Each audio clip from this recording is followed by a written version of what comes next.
We're going live. We're going live. We're going live. And we are live. Oh, we'll turn that down. Hi, Sean O'Neill here from essentialtalent.co.nz. I've got my wonderful friend Justin Brown / Justin Christopher, but we'll get to that later on. Very good friend, known him for many, many years, incredibly talented, very jealous of how talented he is. Let me just do a big intro. So, we'll wait for board. Can we do the intro? Yeah, man. We go. Justin Brown is best-selling author and creative director. Lists below for his latest children's novels, including Freak Out Island. We'll talk about that later. He writes under the name Justin Christopher. There's a story in that we'll talk about as well. For the past 15 years, he hosted a top-rating music radio show in Auckland. He's published 31 books for adults and children. Bowling Through India. That's a really actually Bowling Through India and Kiwi Speak were two of the three bestsellers he had in a single year, and both books are excellent. In 2012, he won a notable books award for his junior novel, Shoot, Boom, Score. In 2010, North and South named him Businessman of the Year. Justin is currently writing, do you like that upward inflection? Justin is currently writing a series for young adults as a contributor to Newsroom and is the founder of Good Stories Travel, a company which helps companies unlock their narrative, but doesn't often lie on a couch as per below. Oh, there's a picture of you there. Because he actually sold that couch. Dumbest thing he ever did. That's a pretty good looking couch. If you want to go to justinbrownbooks.com, it's a nice couch. Don't go there now though, because we're going to have a chat. Welcome, my friend. Thank you. I actually remember the very first, when you were reading that out, I remember the very first time I met you. And when? It was at the Park Royal in Wellington at the Young Broadcaster of the Year Award with radio. Suppose you won. No, I came second to Rick Van Dyke, and I've never forgiven him since. He won, and I came second, and I got so drunk that I swam. Someone dared me to swim in the fountain in the foyer. And I remember. And Doug Gold was there, and all sorts of very famous radio people. And I think someone said, "I'll give you $10 or something." I said I would have done it for free, and I jumped into. And I was in a really nice suit, and it must have been late at night, and I just went through like a pond. I call it a pond, but it was really the pool at the front of, not the pool. What do you call it? The fountain. And I was in the fountain. That's the night I met you. I do remember that. Yeah. I do remember that. That was very funny. Hey, I've got a couple of serious questions to open up with. Oh, okay. If that's okay. Yep. Are you ready? Yeah. Okay. If you woke up and had 2,000 unread emails, but could only answer 200, how would you choose which ones to answer? I'd probably would you like me to again? I'd probably turn the computer off. So if you woke up and you had 2,000 unread emails and you could only answer 200, how would you choose which ones to answer? Well, I'd just go through the people I love and respect, and then I'd probably reply to those, and the rest would be spam. I wouldn't get 2,000. Who would get 2,000? No, but this is a hypothetical question. You can't say I wouldn't get 2,000. I'm saying if you did, if you woke up and you had 2,000 unread emails, you could only answer 200. How would you choose which ones to answer? I just go through the names, and then there's probably only about 4. This interview isn't. Well, what would you do? Okay. I think I would just probably order of importance, check if there's any from the kids. Yeah. Yeah, I just go through, I just put the name of check the names of the people that are most important in my life, I suppose, and do it that way. Yeah. Can't you just sort them through? Well, this is technology. I mean, there's so many of these Zoom calls that people are having at the moment. I just want to sit next to someone in a cafe and see their face and read their facial features and have a flat white. And at the moment, all these Zoom calls were just like becoming. Oh no! Not a discussion altogether about working from home and how people think it's glamorous. And then I think most of them will now be going, "Can I just get back to the office? Thanks." Like times. You do go through stages. You'd work from home, wouldn't you? Do you work from home most? for the last 4 years I've worked from home. Although now I've gone to a new studio, so I'm working from there, which I'm loving being back with people again, because there's only so many cafes you can see, I need a bit of both. Like if I'm working on a book, I can really easily work by myself for days. But apart from that, I'm social, and I've got another serious question for you. You need social interaction. I've got another serious question for you before we get into the interview. Okay. Are you ready? Yep. So you've been given an elephant. You can't give it away or sell it. What would you do with the elephant? How far into lockdown are we? We're well into lockdown, so because I really hate going to the supermarket, and that would feed a lot of people. I'm thinking practically here. I'm thinking like a lot of people. Like I'm thinking like Lord of the Flies or Survivor. That's what I'm thinking about. You know, I love elephants. I love animals, but let's just keep it at that. Let's just keep it at that Roald Dahl level and just move on. It's fine. It would feed a lot of people. Okay. All right. Hi from Shaky LA. This is Matthew Rice. Matthew Rice. Do you know Matthew? As in used to be Matty J? Oh, Matty J, yeah. Yeah, well, I interviewed him years ago on Juice. He used to work at Juice TV. Matty. Yeah. He's a great guy. He's a great songwriter. Great guy. Really like him. He's a great songwriter, and I've told him I reckon his cover. I've said this many times. I think his cover of "Cruisin'" is better than the original. Yeah. Big Call. I remember that. That was a great song. Great version. It really was. Shit, it was it good. Really is. It is a great song. So tell me, let's touch on the broadcasting for a little bit. And I know it was 15 years of your life, but you know, I think I'm more interested in hearing about, you know, life as an author and, you know, all this other exciting stuff you're doing. But let's touch on that briefly, because you were in radio, you were in Auckland. Auckland is probably one of the toughest radio markets in the world, and you were very successful at it. So tell me a little bit about your time in radio. Well, I started radio when I was 19 years old. I mean, when More FM first started in Auckland, and I was just sniveling around for a shift, anything I could get hold of, and then I managed to get mid-dawns, 12 to 6, and that was in the days, mate, when you really were on and you had to play CDs all night, so as opposed to having a computer system where you can just voice record, pre-voice record. And so I did that for a couple of years, and then I did some stand-up comedy at the same time. So I used to actually do gigs at Kitty O'Brien's with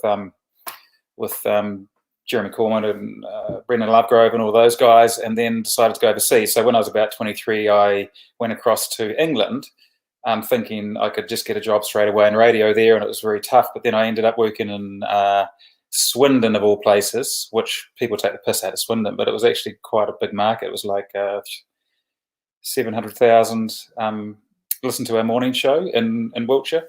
So had a year or so there, and then I came back, and that's when I joined the radio network, and then I went to work for Classic Hits with Andrew, Jackie and Justin for 9 years, and then when it became the Hits with Stacey and Jason. So I've always been in a team in radio, but I've had it was the most incredible, amazing times, and you meet just there are times in radio that just stick in your mind more than others, and one particular day you just feel so lucky that you managed to interview these incredible people. So I'll never forget one morning there we were playing corridor cricket. We used to play corridor cricket every morning just to get the creative juices going, and in walks Moby. So we interviewed Moby 1 minute, and then he left, and then Chris Isaak turned up, and Chris Isaak was one of the most charming performers I've ever seen in my life. He because when famous people come in, a lot of Kiwis shut up. It's just one of the things. It's one of our worst traits, actually. We go, oh no, I'm not going to say anything. No, just going to sit back. And then Chris, the consummate performer, just came into the middle of our staff room and said, "Hey everyone, I'm Chris Isaak, and I'm going to do a song for you." And he just played a couple of songs. We had his drummer Kenny with him, and then it just sort of blew us away. And I remember when Robbie Williams came through, and all the girls in the office who never came in at 7 in the morning were just lining the outside of the studio just to meet Robbie. It's a great privilege to be able to sit in the studio. And you know who one of my favourite interviews was Billy Birmingham, the 12th Man. Oh, really? You know, did all the 12th Man. Yes. Yeah. And and some very lovely guy. And also, it's the random interviews that are best. Michael Caton, who played the father in The Castle. Have you ever seen the movie The Castle? Yeah. Oh, yes. Sorry. When Yeah. you said The Castle. Yeah. No, I've seen it about 5 times. I love it. Yeah. Move the piranha to get to the boat, to get to the Holden, to get to the, he was just telling his dream, and he was just, I was so excited to meet that guy. So it wasn't always the hugely famous people. It was people like Billy Birmingham and Michael Caton. So basically, in all that time, I really worked in breakfast radio. So I worked, 6 till 10 in the morning. People say, "Oh, great job! You get to piss around for the rest of the day." Not really. I mean, the thing about working on air is that you're noticing the whole time. So you drive past a billboard and there's something funny on it, and you go, "Oh, I've got to remember that." You write it down. You try and write a funny skit or a song about a news item you saw that night. So, but we had Andrew, so it's Jackie Tucker and Andrew Dickens and myself, and we were there for 9 years, and we rated really well. It was a fantastic time. It was really good. I enjoyed it. There's really shitty days too. There's days where you just don't want to do it, or you're grumpy, and sometimes you can't even really function or open your mouth at 6 in the morning. But if there's 3 of you in the team, often if you just say to the other one, "Not feeling it, man," you can. There's 3 of you, so if you're a good team, they'll carry you, and vice versa when they're feeling a bit shit. What time did you have to get up in the morning? 4:45. 4:45. Yeah. Okay. Because I lived just down the road, so I had timed it. I could be in there. It's quite funny. When someone has overslept because they just roll in with their old jacket and a hat on because they just haven't had time. Those are the worst mornings, and those are the mornings you just do not function, and you're trying to catch your tail the entire morning because you are you're just not lucid. You're not there. Whereas if you get in there and you're early and prepared and not hungover, you're on fire. A couple of coffees in and you're away. Okay, you have written a hell of a lot. Sorry, we're going to move on from the broadcasting, and congratulations on your broadcasting career, because you're always very, very creative, very hardworking, and very humble, and you still remain a very humble guy. But what I'm really interested in is this writing. So, what was your first book you wrote? What was your first that you published? Sorry. Well, my first book I wrote was called The Great Maggot Adventure, and it's about these maggots that go to space and they try and get a piece of meat and then bring it back to Earth and sell it. But I was about 8, so that was my very, very first book. My first book that I published was called UK on a G-String, and UK on a G-String was about a bet I lost. And back in those days, I called myself the world's only door-to-door busker. So I used to busk, but I only had one song. So I used to go door to door and sing to people. And that's how I made my money. It's quite good because you only need one song. You don't need 1,000 songs like when you see these buskers on street corners. So I'll never forget it because I sent the article into Metro magazine, and my dog's licking the dishwasher. Cooper, get out of it. So, can I see you again? I need to see you again because I need to see your face so I can talk to you. Okay, no. I know. That's fine. So I sent the article into Paul Little at the Metro, and I'll never forget the letter I wrote, which was, and I thought it was a bit cocky and a bit arrogant. I thought, I can't really send this. In fact, I sent the article and the note to my dad just to say, "What do you think of this?" And he said, I don't think I would send that note in because it's a bit on the nose and I wouldn't do it. So I did. and it said, "Dear Paul, I know you must read a lot of shit. I think you'll enjoy this." And it was my very, very first article, and he published a 4-page spread of my door-to-door busking adventures around Auckland. And so my dog's just being spooned. So and then that became a book. That became UK on a G-string, which I pitched to Random House, and they accepted it. I was really inspired by a guy called Tony Hawks, not the skater, Tony Hawks, the writer in England, who did a book called Round Island with a Fridge. Oh, yes. Yeah. And I was kind of obsessed with him for a while, and I really wanted to get into the Bill Bryson-esque sort of travel book. So I did 3 travel books. I did UK on a G-string, and then I did another book called Teed Off in the USA. And that was about me going around America and playing golf with people. But the twist there was that I'd only play golf with people who were on the front page of the newspaper. So I'd go to a town and find out whoever's on the front page of the newspaper, and I'd track them down and then have a game of golf with them. Because really it's all about people. It's not about, I had such a great meal in this place, and look at me. It's about those people. So I'd turn up in New York City, and the guy on the front page of the newspaper was a guy who was walking his dog in Central Park, and he found an alligator just walking around. The alligator had come up through the sewers. So he was on the front page of the newspaper because it's kind of interesting, better than a cat up a tree, finding an alligator in Central Park. And then I'd roll down the country and went to Richmond, Virginia, and then I'd go to and I saw on the front page of the newspaper 2 clowns were getting married. Bonkers and Sweet Thing getting married, and they were going to have a wedding. And I thought, and I rolled up to the newspaper office and said, "Where is this place? I need to go to it." I told them what I was doing, and they said, "Oh, I'm a reporter. I'll take you there." So we went to this wedding in this church. And there were 70 clowns, people dressed in clown. The celebrant had a parrot on her shoulder and bells on his shoes. And they just did a normal, very civil wedding ceremony, but all the fucking clowns. Like, seriously, I'm just going, this is gold. Like, this is just like. And then my 3rd travel book was called Bowling Through India. And Bowling Through India was brilliant. Just 5 idiots, backyard cricketers who wanted to go to India and play street cricket with kids, and we just rolled around the entire nation. And which cities did you go to in India? We started in the southeast. We started in Calcutta, and then we went up to Darjeeling and up into the hills, and then to the River Ganges, and then out to Mumbai and Agra, where the Taj Mahal is. So it was very fast, though. We had 3 weeks. We were either flying or we were on a train.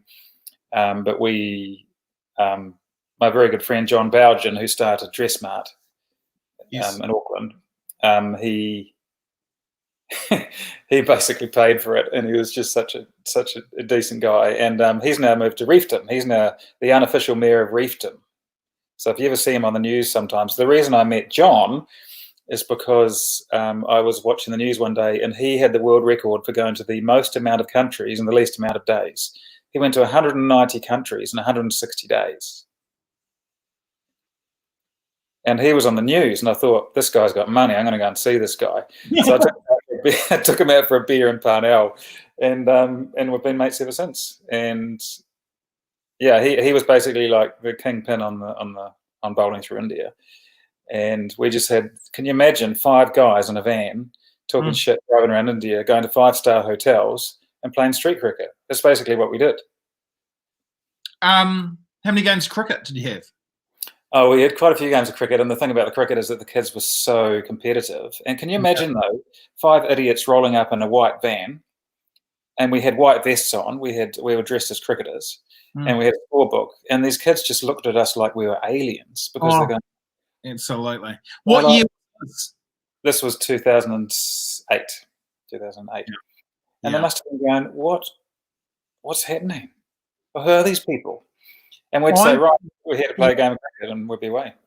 I went to India, and I think it was 1996 would that sound right? For a Cricket World Cup, and I went over with a with our company accountant, a man by the name of Shrikant Durab, and we stayed in a little village in Mumbai, and his father had this little apartment above a barber, and it was a really small place. And I'd come down each day, and I'd get the razor, get the cutthroat blade, and give me a yeah, that's right, yeah. Back to me every day, gave me a cup of tea. Couldn't speak any English. I stupidly assumed that everybody would speak English, and of course they didn't. And we'd try and talk about the cricket, and then I'd step outside, and you'd have everybody pointing at you because what's with the white guy? I was the only white guy in the village, and the schoolgirls were pointing and laughing, and so I can imagine what it would have been like having 5 guys not only just turning up but also wanting to play cricket. That must have been. Well, John's got a funny story because I've actually written a screenplay around this, which I'm interested in trying to fund and make, which is a fictional screenplay, but it's based on bowling through India. And years ago, John, he looked a little bit like Richard Hadlee. Not exactly like Richard Hadlee, but anyway, when he went to India to do business, they were convinced that he was Richard Hadlee. And he said, guys, I'm not Richard Hadlee. And he says, in this small Indian town. They said, no, you are. And we're having a ceremony on Sunday. We're having a parade. And we want you, Richard, to be the king of the parade and stand on the bus. He's like, I'm not Richard Hadlee. And they say, oh, sir, that's very funny. You're going to be the guy. And so John just rolled with it. And then he was like, Richard Hadlee on the day going through the town doing his thing. Oh, I love it. I mean, there's so many stories, and also the problem with playing kids in India is that they're so brilliant at the game. They'd smash us, like they'd be 9 or 10 years old, and they'd basically kill us. They play with a rock wrapped up in a tire. That's what their ball is. Yeah. And we were just hopeless, and it was actually embarrassing how hopeless we were. And then also they would never get started because they'd all argue about who they were going to be. So they'd say, no, I'm Ganguly. No, I'm Ganguly. No, I'm Rahul. No, I'm not Rahul. I'll be, So finally, can we get this game going, guys? Can we just start? Yeah. And it was the most formative trip, one of the most formative trips of my life. You've got a few friends here. Ronnie Mackey says hi, and Rob Mackay says Justin can't leave. The stories are just too fab. And no wonder you're an author, because you are a great storyteller. You really are. You always loved cricket. You've always been very passionate about cricket.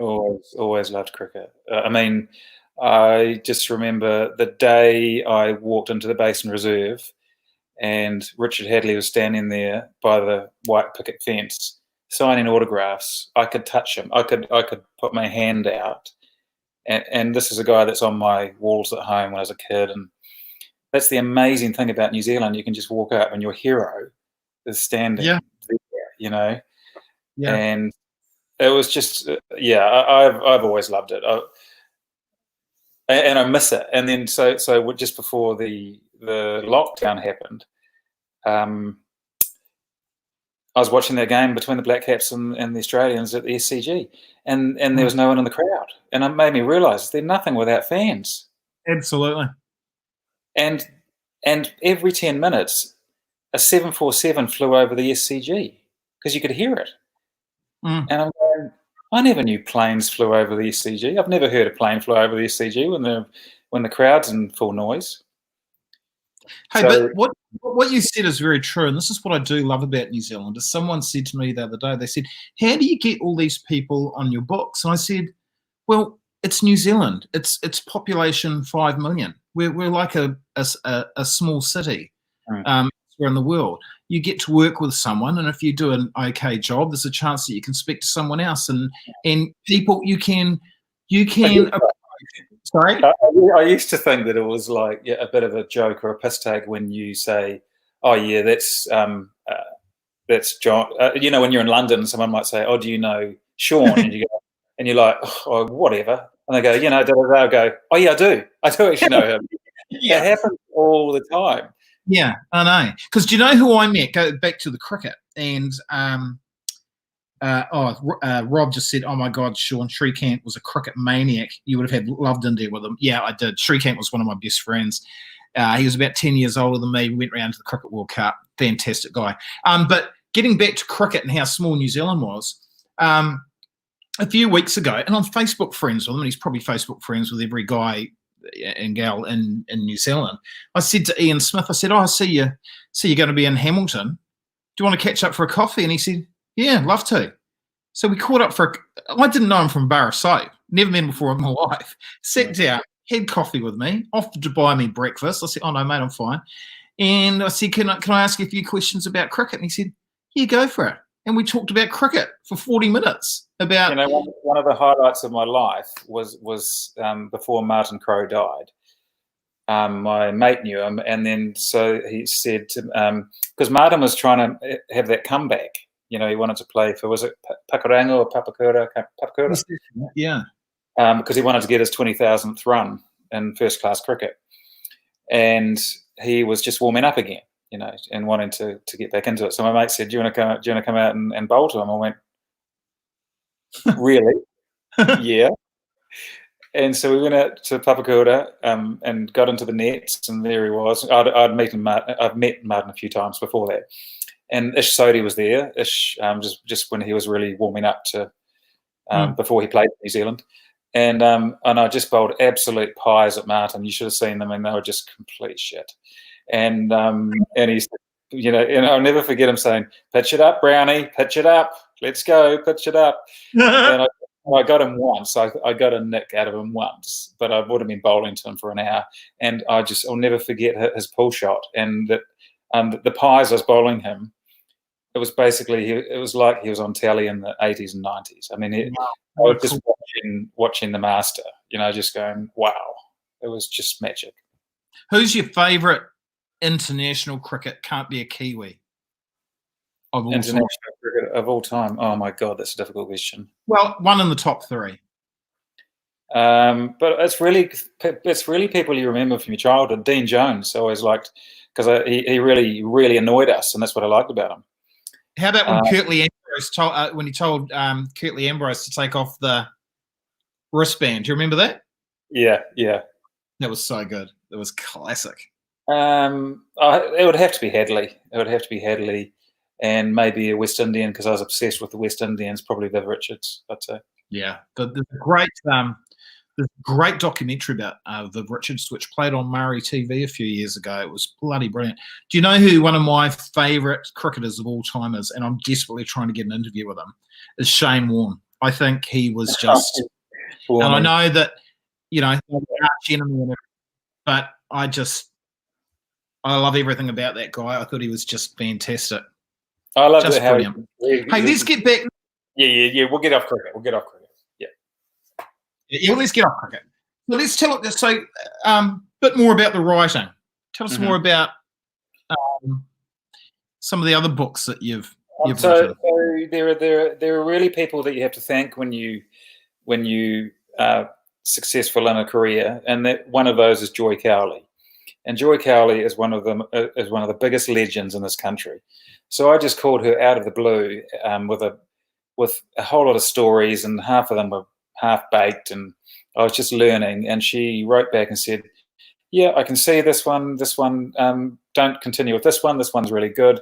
And my book, Shot Boom Score, which a kids novel came out about 7 or 8 years ago, she edited that for free for me. She edited the book, and I still see her. And unfortunately, she's got macular degeneration now, so she can't see very well. And I'm trying to get hold of her. If anyone knows Joy's phone number, let me know. This is back to that Kiwi thing. If you know Joy's phone number, I want to call her actually and have a yarn with her. She's the most brilliant lady, and if I'm just one of 1,000 authors she's helped, I wouldn't be surprised. She is just that giving and that generous.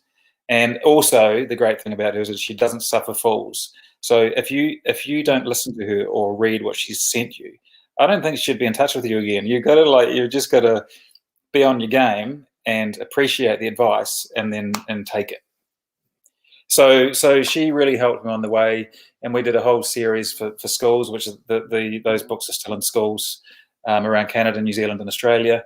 And then, so after the travel books, I got into language books because one night I was just lying in bed thinking about about when I was at the rugby, and I never knew what to yell out when I'm at the rugby game.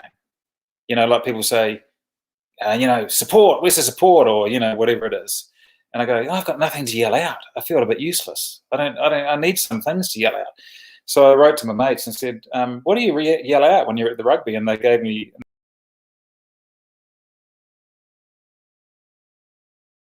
stuff that you yell out to the ref, what you yell out to the players, what you yell out to the... And that became rugby speak. So rugby speak really became what to yell out at a rugby game. And that book did really well. I think it sold about 15,000 in New Zealand, which is a good amount, which led on to cricket speak, which led on to Kiwi speak, and Kiwi speak is still out, and that's been out for 10 years. You used to have a little green cover, and now it's an orange one. And that's really about, there's a love letter to my family, really. It was about things your mum used to say, things your dad used to say, your nana, what you overheard at school. And so it's about the size of a CD, so it's a very pop culture kind of book. And I get letters from people saying that they read it in the batch, or it's just really, they give it to family overseas or visiting friends. And yeah, and now what I'm concentrating on are novels for 8 to 12-year-olds. So that's called middle grade fiction. Yeah. Yeah, so tell us more about that, about current projects, because we're having a little bit of problems with our Wi-Fi. I think we'll be good for another 10 minutes. But tell us about stuff that you're working on right now. So what I'm working on right now is a book called Freak Out Island, and I don't know if you can see this here. Can you see this? Yes. So yes, we can.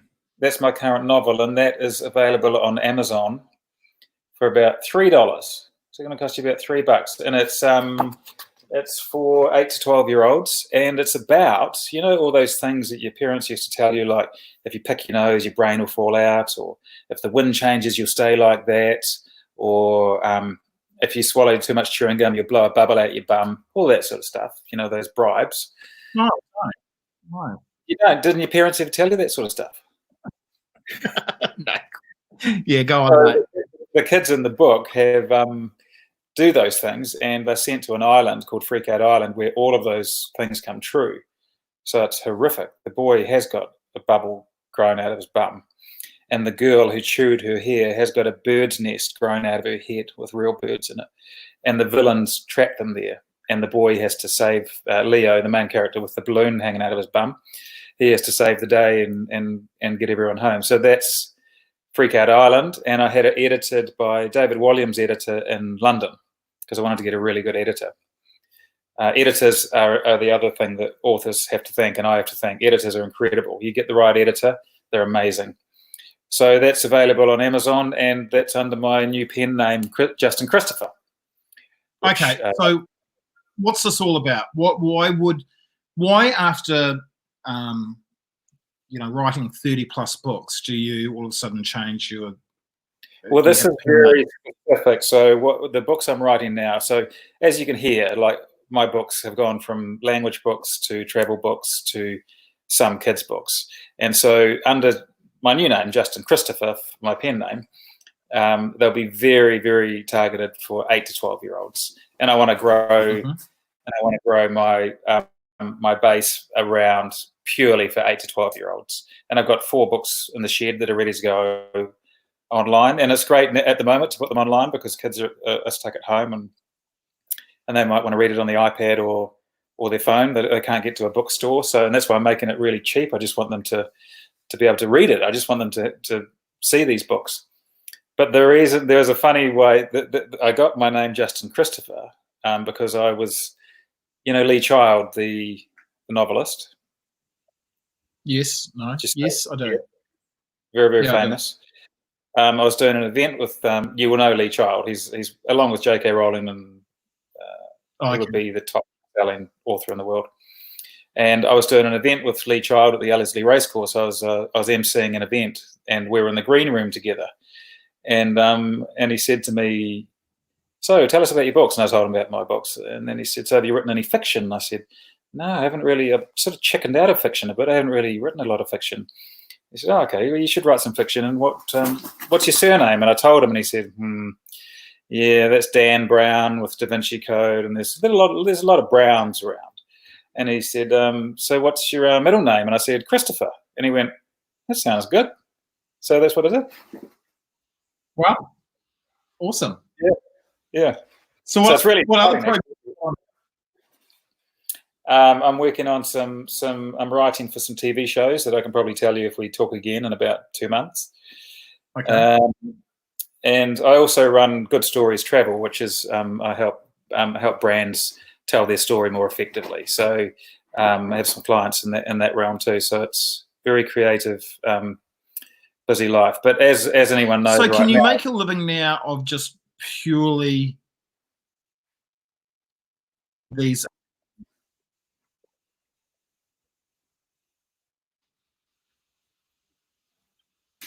Oh, I just lost you there, Sean.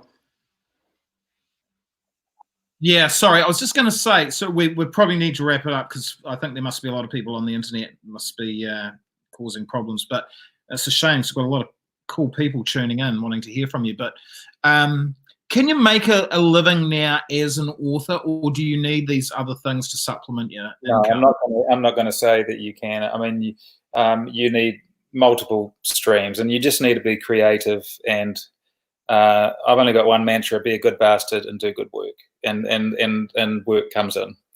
And you'll know that, Sean. I mean, you just have to be good to people and and then just blow them away with your work, you know. So, for example, last year I wrote 2 biographies last year, along with my fiction, along with a TV show, along with a lot of other thought leadership articles for CEOs. You need to do it all. But that also actually keeps me thriving, I think, because you're doing more than one thing. If I was like Roald Dahl in a shed in my dressing gown, I would go crazy. That's why isolation's being difficult, because I like sitting in a cafe. I like talking to someone face to face, and so and now I'm in an office with Stripe Studios. We're doing some TV together, so I love hanging around people and feeding off them, and that's the hardest thing I think about isolation. And I also think there's a whole lot of people who said, oh man, this sucks, I'm going to work from home, and working from home is great. Yeah. And then I think after a month, they'll probably go, quite like the office. Yeah, definitely. Hey, you've given me over half an hour of your time, almost 40 minutes of your time. Love your work. You're a very creative man, a very, very humble and generous guy, and always love your company. So all the best through the remainder of lockdown and all the other amazing work that you continue to do. And thank you so much for your time. Thanks, Sean, and keep these interviews rolling, because you're just keeping people from going insane. Seriously, there's a lot of people loving these interviews. So roll on, man. Thanks, brother. Cheers, thank Sean. you for your time. Bye.